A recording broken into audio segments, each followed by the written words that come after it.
Bonjour,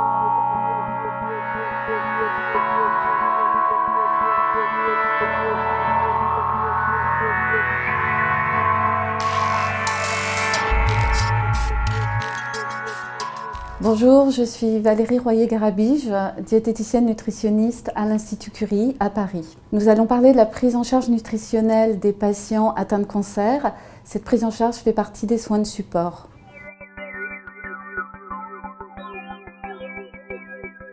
Les patients qui sont suivis à l'Institut Curie vont subir des traitements lourds, que ce soit de la chirurgie, de la radiothérapie ou de la chimiothérapie, ou parfois même plusieurs de ces traitements au cours de leur parcours de soins. Bien sûr, l'importance de la prise en charge va être différente en fonction du type de traitement entrepris, mais on sait qu'elle est primordiale car 85% des patients déclarent avoir perdu du poids pendant leur traitement. Ces traitements, par les effets secondaires qu'ils induisent, vont altérer l'appétit des patients. Notre rôle est d'aider les patients à maintenir des apports nutritionnels suffisants. Le but est d'éviter la dénutrition qui se traduit par une perte de poids rapide. On sait que 25% des patients sont déjà dénutris au moment du diagnostic et ce taux atteint 40% au cours des traitements. C'est important car un patient dénutri va moins bien tolérer les traitements.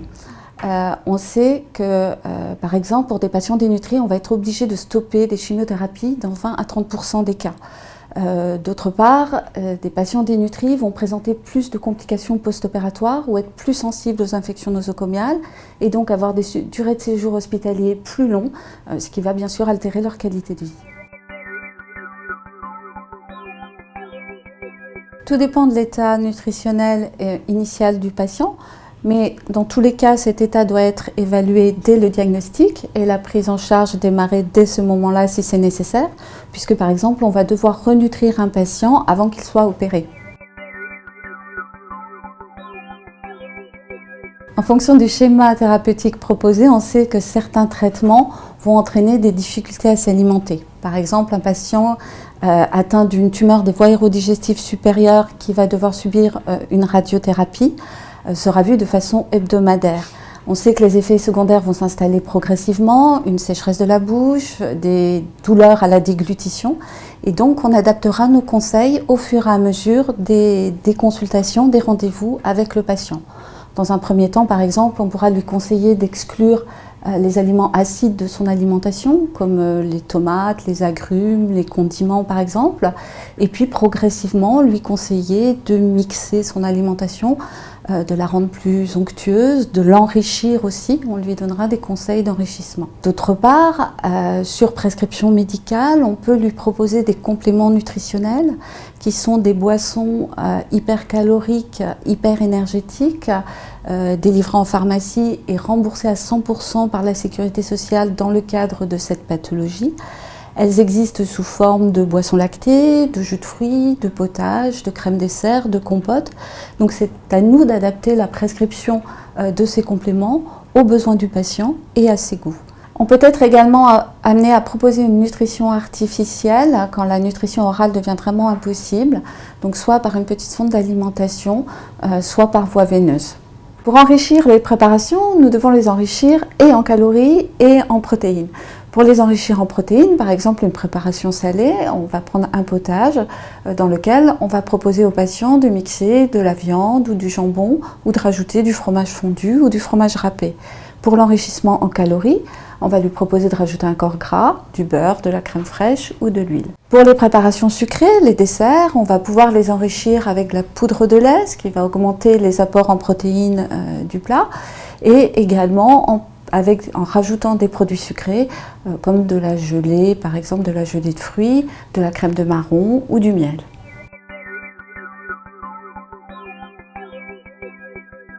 À l'inverse, effectivement, certains traitements, comme des chimiothérapies dans le cadre du cancer du sein, peuvent entraîner des prises de poids. On sait qu'à peu près 45% des patientes prennent du poids avec ces traitements. Dans ce cas-là, on va leur proposer une alimentation équilibrée, ni trop grasse, ni trop sucrée, ni trop salée, pour essayer de ne pas augmenter cette prise de poids et leur conseiller donc de choisir des aliments à faible densité énergétique, comme les fruits et les légumes et les céréales complètes par exemple. Le retour à une alimentation normale se fait progressivement. On sait par exemple que les effets secondaires d'une radiothérapie des voies aérodigestives supérieures, dont on parlait tout à l'heure, peuvent durer de 15 jours à 2 mois après la fin du traitement. Il convient de rester très vigilant pendant cette période pour s'assurer que le patient ne maigrisse pas. Pour aider les patientes dans ce sens, notamment pour les patientes justement atteintes de cancer du sein, nous avons mis en place un programme d'éducation thérapeutique qui associe activité physique et ateliers diététiques. L'objectif est de les rendre autonomes dans l'acquisition de leur prise en charge nutritionnelle. Ces ateliers sont très participatifs et permettent aux patients de comprendre les liens entre nutrition et cancer, d'appréhender les recommandations nutritionnelles après cancer et surtout d'être autonomes quant à la prise en charge de leur alimentation dans le but d'éviter le surpoids. Ces ateliers durent 1 heure, ils sont réalisés par groupe d'environ 15 personnes. Ils sont très participatifs, vraiment il y a une excellente ambiance pendant ces ateliers et on en réalise 4 pendant le programme qui dure lui 1 trimestre. Nous avons créé un autre programme d'éducation thérapeutique destiné aux patientes sous chimiothérapie orale qui ont déjà subi beaucoup de chimiothérapie intraveineuse et pour lesquelles on est dans des 4e ou 5e lignes de chimiothérapie. Sur les effets secondaires des traitements. Ces ateliers d'éducation thérapeutique sont évalués et on voit que la satisfaction des patientes est très importante, tant d'un point de vue pratique, puisqu'elles deviennent autonomes sur des pratiques nutritionnelles, mais aussi ont un impact psychologique positif majeur sur ces patientes. À chaque étape du traitement et en fonction du problème nutritionnel rencontré, nous allons donner aux patients des recommandations écrites, ainsi que des livrets de recettes s'il est prêt à faire des petites préparations, de façon à ce que l'alimentation reste un moment agréable et que le patient garde le plaisir de manger. En dehors du milieu hospitalier, on peut avoir recours à des diététiciens nutritionnistes installés en libéral. Ils peuvent soit travailler seuls, soit travailler également avec des réseaux de soins ou des organismes comme la Ligue contre le cancer qui peuvent parfois permettre un remboursement partiel ou total des consultations. Si le patient est inclus dans un réseau, la consultation diététique lui sera proposée en fonction de ses besoins, bien sûr. Par contre, s'il n'est pas inclus dans un réseau, ça va être à lui de faire la démarche pour obtenir une consultation individuelle. Je m'appelle Jacqueline, j'ai eu un cancer du sein en 2014. J'ai été suivie à Curie.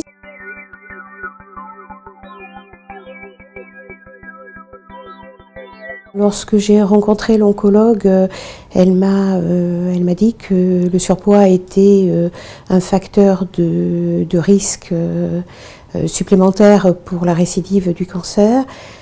Et comme effectivement j'avais un surpoids important, que je souhaitais perdre par ailleurs parce qu'il me gênait de toute façon, j'ai pris contact avec les diététiciennes de l'hôpital qui m'ont donné des rendez-vous successifs afin de suivre mon parcours. La première consultation, la diététicienne fait un point pour connaître mes habitudes alimentaires et ma façon de bouger ou de faire du sport. Dans mon cas, c'était presque inexistant. Et elle me donne des conseils de manière à ce que j'ai un régime qui soit faisable pour moi dans la durée, donc en respectant mes goûts et mes habitudes alimentaires.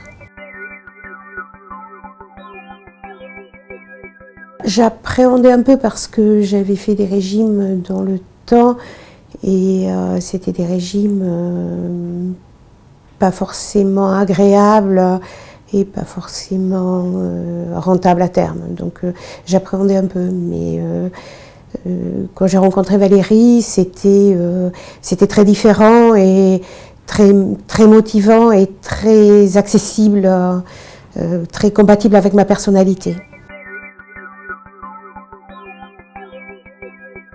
bien, j'en ai tiré un grand bénéfice parce que d'abord j'ai perdu 14 kilos en 8 mois et j'ai appris à me bouger plus. Et ensuite, avec le suivi que j'ai eu après la première consultation, on a réajusté le régime qui fait que maintenant j'ai une alimentation beaucoup plus équilibrée et ça ne me dérange pas du tout. Ah oui, absolument, absolument. Parce que faire un régime seul, c'est difficile et être accompagné, surtout dans de telles conditions, c'est très facile et très agréable, très motivant.